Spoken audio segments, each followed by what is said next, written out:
must be the great arsenal of democracy. Winning is an art. To win and maintain victory was what great powers always considered their ultimate goal. Over the last decades, we have forgotten how to win. The democratic world seemed to accept the end of history narrative, while rogue actors and malicious states began reinstituting war and terror as means of conducting policy. Are we ready to start winning again? Are we able to use the arsenal of democracy to put a stop to those who claim to share our values, while actively pressing us to undermine our confidence in solidarity and shared responsibility for our future?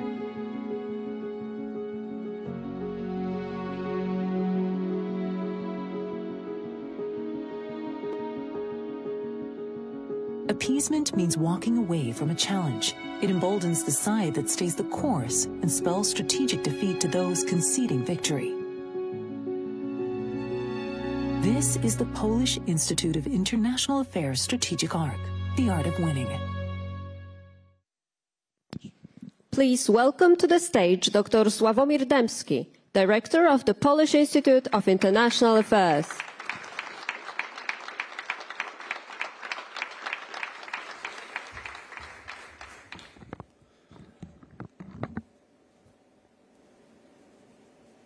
Distinguished guests, friends, ladies and gentlemen, it is my honor and pleasure to welcome you all here in person and virtually around the world to the Polish Institute of International Affairs Strategic Ark 2024, an annual gathering dedicated to bringing together the most innovative strategic thinkers from throughout the world to discuss complex problems and inspire and empower decision makers with the principles for achieving our common goal, the free world's triumph.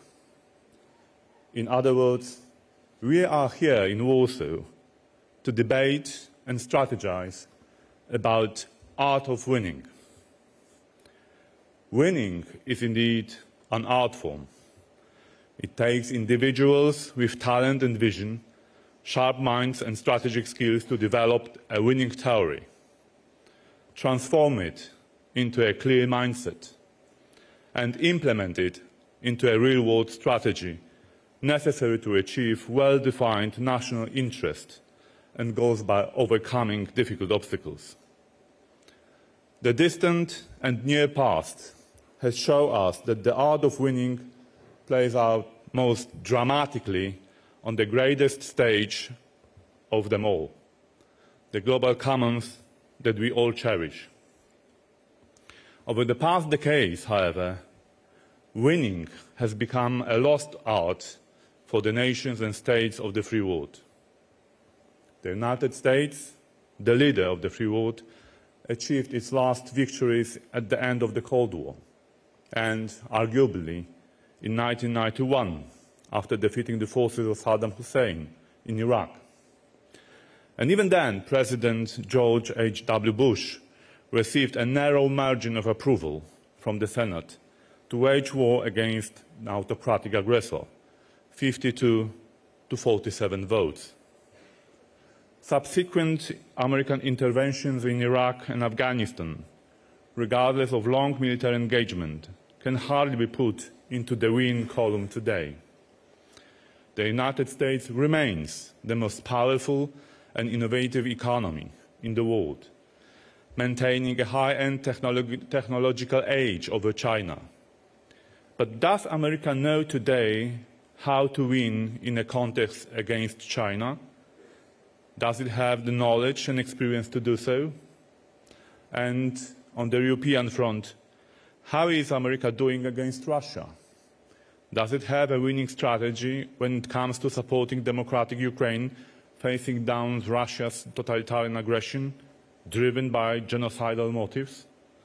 They are all vital questions for Europe, which has not been able to win without the support of the United States for more than 100 years. Today, we see that Europe is not even able to successfully defend itself in the asymmetric struggle against much less potent but more determined Russia. As I see it, the art of winning is in crisis everywhere. The nations and states of the free world must return to the practice of shaping the art of winning through the purpose-oriented strategic thinking, where we can look for inspiration or motivation. Perhaps it is worth recalling how Ronald Reagan, beyond any doubt a successful leader of the free world, defined his strategy towards the Soviet Union when campaigning for the presidency. We win, they lose. Although simplistic in character and regarded as shocking at the time, pursuing a long-term strategy with a clearly defined goal of winning contributed to America and the free world's Cold War success. Perhaps sometimes simpler is better. However, it is precisely indifference or fear of clearly defining and pursuing a simple winning strategy that drives us to a state of self-deterrence today, preventing us from achieving victory tomorrow. Speaking practically, winning cannot be achieved by choosing a flawed strategy based on avoiding confrontation in the hope that strategic success can be put off in time for so long that it solves itself naturally, or that someone else will fall victim to aggressor before we do. It will not be gained, especially if we don't believe that it is possible. This raises two important questions. Does the free world have the will to win anymore? Does it believe claims that it is in decline, which are spread by its adversaries in the hope of appending and replacing free world values and principles with a new global order? This wouldn't be the first time. In December 1940, President Franklin Delano Roosevelt made a very clear assessment of adversaries' intentions towards the free world. Let me quote, "They may talk of a new order in the world, but what they have in mind is only a revival of the oldest and the worst tyranny. And there is no liberty, no religion, no hope." End of quote. The determination of the free world to win may be tested in the near future on the global scale by China. However, as we speak, it is being tested today by Vladimir Putin in Ukraine. And it is up to us, experts, scholars, practitioners, to define a long-term strategy rooted in managing a relationship that is confrontational in character. Putin's goals are maximalist in nature. He believes that an independent Ukraine and the Ukrainian nation threaten Russia's very existence, just as much the international order based on fundamental principles against the use of force, inviolability of borders, and respect sovereignty does. Putin's Russia is unwilling to renounce its only remaining bargaining chip. Force. Force, ladies and gentlemen. Only tangible strategic defeat can stop Putin, or the creation of immediate and substantial threat to Russia's defeat. Clarity in messaging and defining goals is critical to the art of winning. Unfortunately, the lack of strategic clarity when it came to explaining the meaning of messages like "Ukraine must win," or "Ukraine cannot lose," or "We will stand by Ukraine as long as it takes," have only led to recommendations popping up that suggest striking a compromise with Putin's authoritarian Russia. Some may correlate these suggestions with a dictated or negotiated peace, which by their nature go against the idea of winning.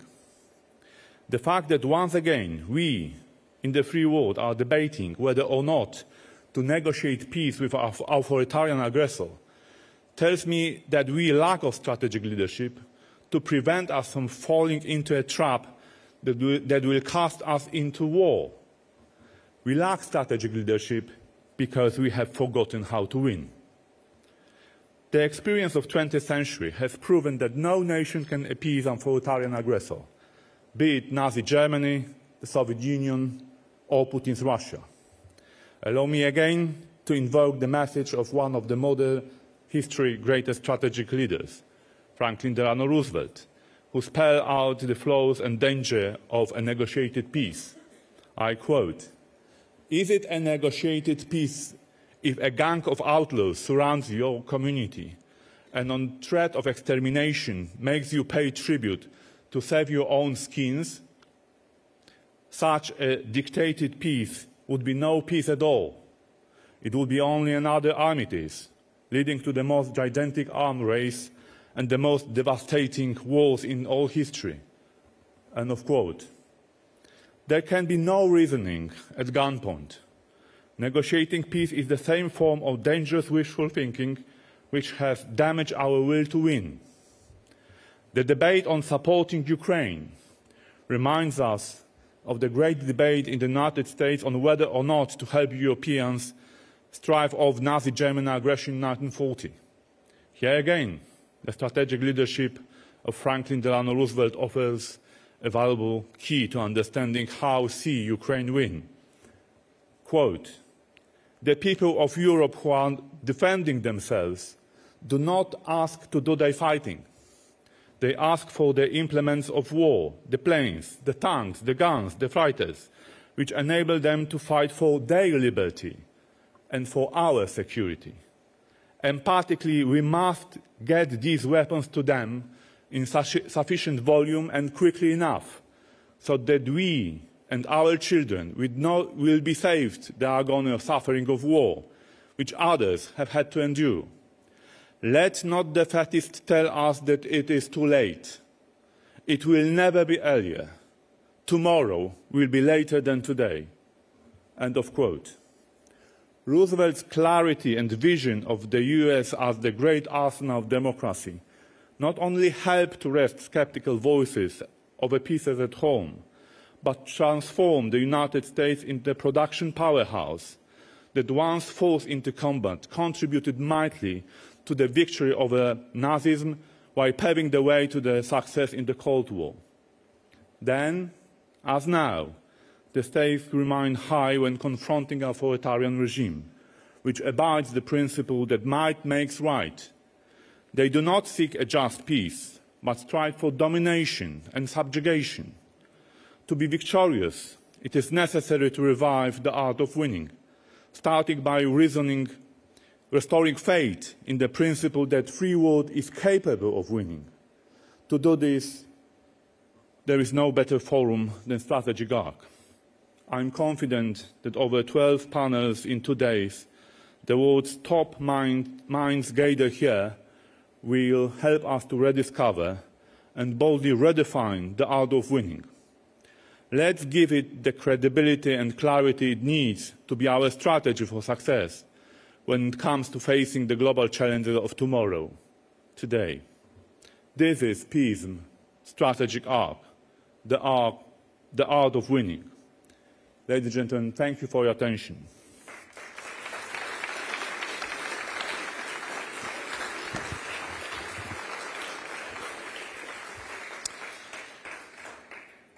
Ladies and gentlemen, one of the many keys to winning that challenges free world today is successfully seeing Russian society relinquish the imperial mindset once and for all.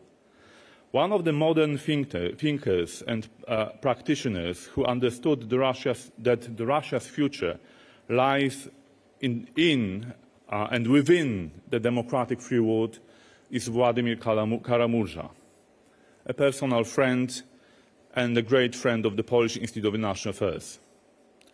His pro-democracy efforts to see Russia shed its imperial mentality were seen as a threat to Putin's authoritarian system, which tried to stop Vladimir, attacked by poisoning on 2 occasions, nearly ending his life, and sentenced to 25 years of penal colony. Although unjustly detained, Sławomir Kara-Murza is not silenced. His vision and efforts continue through the strong voice of his wife, Evgenia, who directs the Free Russia Foundation. I'm honored that this champion of democracy and human rights will speak to us at the PISM Strategic Ark 2024 and to all tuned in around the globe. Join me in welcoming on the stage Evgenia Kara-Murza.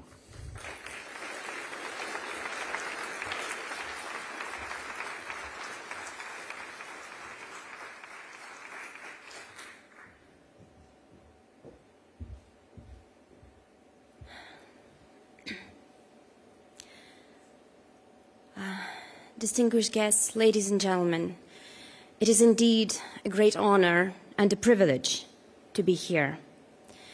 And I want to express my deep gratitude to Director Sławomir Dębski and the Polish Institute of International Affairs for this incredible opportunity to address all of you. Over the past 2 years, I've been doing my best to continue the work of my husband, Evgenia Kara-Murza, who was arrested in April of 2022 and subsequently sentenced to 25 years of strict regime for so-called high treason, based on 5 public speeches that, according to official indictment, and I quote, posed a threat to the national security of the Russian Federation and damaged the image of the Russian Federation on the international stage, end of quote. In these speeches, Vladimir denounced the war of aggression against Ukraine, raised awareness about the ever-growing number of political prisoners in the Russian Federation, and called for targeted Magnitsky sanctions against human rights violators. To the Kremlin, this is treason.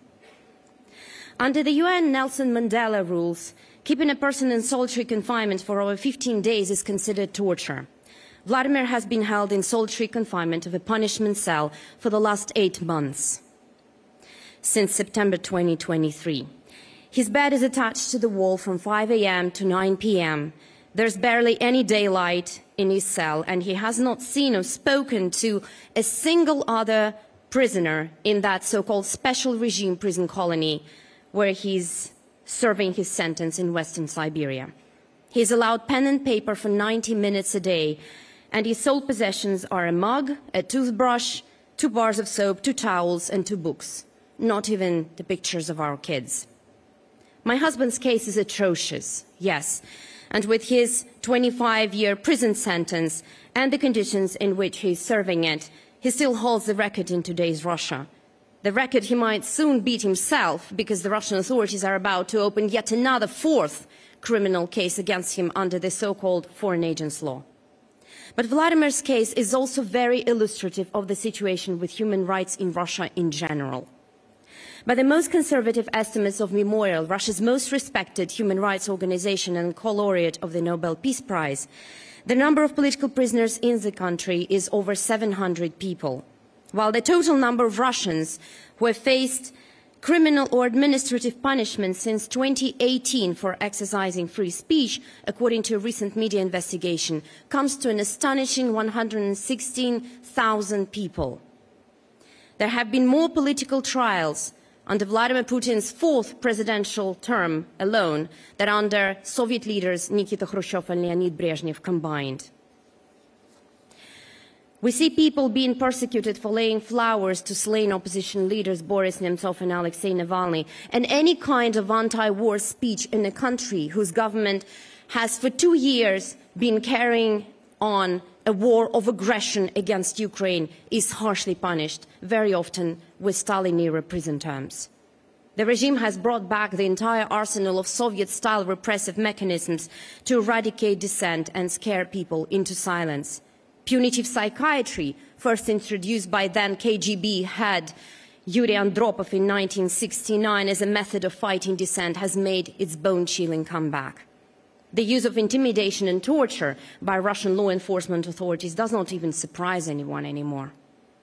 Since the full-scale invasion of Ukraine, arrests and detentions in Russia are happening on a daily basis.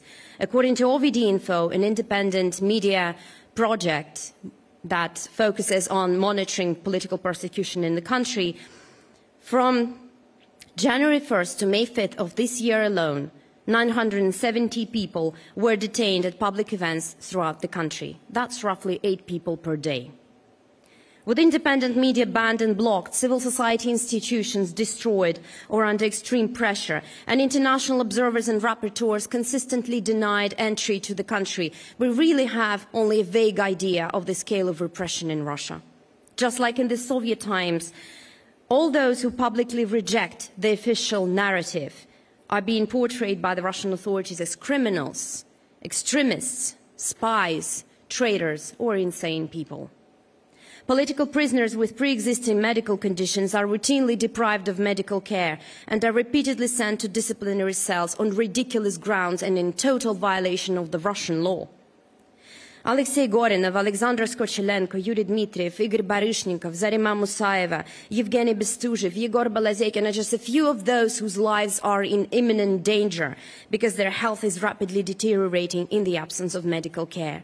Thousands and thousands of Ukrainian civilian hostages and kidnapped kids are held captive in Russia, very often in torturous conditions and in clear violation of the international law. I realize that I've painted a very grim picture of a totalitarian state in full swing. And believe me, I sometimes find it hard myself to fight that feeling of helplessness and despair at realizing how much pain and suffering this regime has brought to my family, to my country, to our neighbors. But in the words of great Polish leader and hero Lech Walesa, and I quote, "It is hardly possible to build anything if frustration, bitterness, or a mood of helplessness prevail," end of quote. And as my husband put it after Alexei Navalny's murder, and I quote, "If we fall into despondency and despair, we'll give them what they want. But we have no right to do that. And we owe our fallen comrades, first of all, the obligation to fight with an even greater strength and achieve what they lived for and what they died for Russia to become a normal, free, European and democratic country," end of quote. The question is this Russia possible? Is there a potential for a democratic Russia? Is there an alternative to the Putin regime? And the answer is yes, of course. It is just that you're watching Vladimir Putin using a very powerful state repressive machine to try and destroy that alternative right before your eyes. The regime targets all those Russians who risk not only their freedom, but often their lives to show you that Russia can be different. Chairman of the board of Memorial Oleg Orlov, historian with Memorial Yuri Dmitriev, politicians Ilya Yashin, Alexei Gorinov, Ksenia Fadeeva, Lilia Chanisheva, Andrei Pivovarov, lawyers Dmitry Talantov, Alexei Liptser, Vadim Kobzev, poet Artem Kamardin, theater director Evgeny Berkovich, playwright Svetlana Petrichuk, journalist Antonina Favorskaya, Sergei Mingazov, Maria Ponomarenko, Ivan Safronov, Nadezhda Kevorkova, Olga Komleva, Sergei Karelin. Hundreds and hundreds of brave people ended up behind bars because their human integrity did not allow them to stay silent in the face of the crimes committed by the regime. They are the alternative.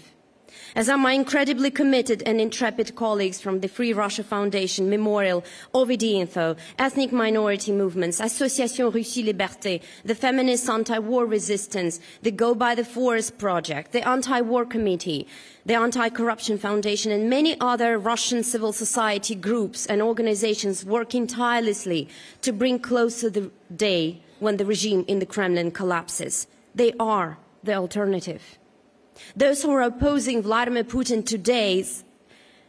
today represent that Russia that Boris Nemtsov and Alexei Navalny fought and died for. You saw tens of thousands of these people standing for hours in lines across the country, not just in big metropolises, but in faraway provincial cities like Novorossiysk or Gorno-Altaysk, to sign the petitions required for the nomination of Boris Nadezhdin, the only candidate who was planning to run on an anti-war platform. You saw thousands and thousands of them on March 1st lining the streets to pay tribute to slain Alexei Navalny. Under surveillance cameras and a heavy police presence, the crowds defiantly chanted, "No to war, and Russia will be free." You saw thousands and thousands of them turning up at polling stations in Russian capitals across the world to take part in the Noon Against Putin protests on March the 17th. They are the alternative, and they need your solidarity and support today. If Putin is allowed to destroy that vision of Russia, the free world will be left with no other options but this vile, decrepit dictator and him alone. And Vladimir Putin understands this very well and throws the entire weight of the repressive machine against dissenters. As I'm not a politician myself, I would like to turn to one of great vision and integrity, someone who also happens to be the man I share my life with. As Vladimir wrote over the course of the last 2 years, and I'm taking only a few of the strongest points that he made in his Pulitzer Award-winning pieces for the Washington Post, and I quote, "Political change in Russia is famously difficult to predict. The Romanov Empire and the Soviet regime appeared stable and secure until both collapsed in literally 3 days in March 1917 and August 1991. Both times the collapse was so sudden and unexpected that democratic reformers in Russia and Western democracies that were in a position to help came unprepared for the task before them. The price of mistakes that resulted from this unpreparedness, both for Russia and for the rest of Europe, was enormous. The next time change will come in exactly the same way, abruptly and unexpectedly. None of us knows the specific moment and specific circumstances, but it will happen in the foreseeable future. The chain of events leading to these changes was started by the regime itself with its full-scale invasion of Ukraine in February 2022. It's only a matter of time. Which means we must be preparing tomorrow's changes today. It is clear that in order both to rebuild its domestic institutions and to regain its proper place in the world, a post-Putin Russia will need to undergo not only significant reforms in policy, but also a full-scale moral reckoning and renewal. Along the path traveled by Germany after 1945, by Latin American countries after their military dictatorships, by South Africa after apartheid, and by Central and Eastern European states after the fall of communism. The central part of this moral reckoning must be full, public and official accounting for the crimes committed by Putin's regime, both against its own people and against other nations. All archives must be opened. State institutions implicated in crimes such as the FSB must be irrevocably liquidated. The perpetrators of these crimes must be held criminally responsible, while those with political responsibility and those who held positions of power under the current regime must be subjected to lustrations and barred from future office. This is important not only for justice, but also for protecting against a potential revanche by the old guard. Evil must be publicly reckoned with and officially condemned. Only then will we be guaranteed from its repeat. It goes without saying that accounting for the Putin's regime's crimes must include a full reconciliation with Ukraine, along with the return of occupied territories, the payment of just reparations, and the surrender of those responsible for the war crimes and crimes against humanity for trial at an international tribunal. But just as we in Russia must learn from our past mistakes, so should our friends in the West. The immorality and cynicism of the realpolitik aside, the architects of the Western policy of embracing Putin ignored two fundamental warnings from history: that internal repression in Russia always translates into external aggression, and that appeasing an aggressor always leads to war. Again, the free world has learned this the hard way. After he got away with so much else over the years, both at home and abroad, it is not surprising that Putin thought he could get away with occupying Ukraine too. It is important that the European Union sends a clear message to Russian civil society that its grievances are not with it but with Putin's Kremlin, and that there will be a rightful place for a post-Putin democratic Russia at the European table following sincere and fundamental changes in our country. There is only one outcome of this conflict that would be in the interest of the free world, of Ukraine, and ultimately of the Russian people: resounding defeat for Putin, to be followed by political change in Russia and a Marshall Plan-type international assistance program, both to rebuild Ukraine and to help post-Putin Russia build a functioning democracy so that it never again becomes a threat to its own people and its neighbors. That is the only way to make sure Europe can finally become whole, free and at peace, and stay this way. That's the end of quote. And I thank you very much, ladies and gentlemen.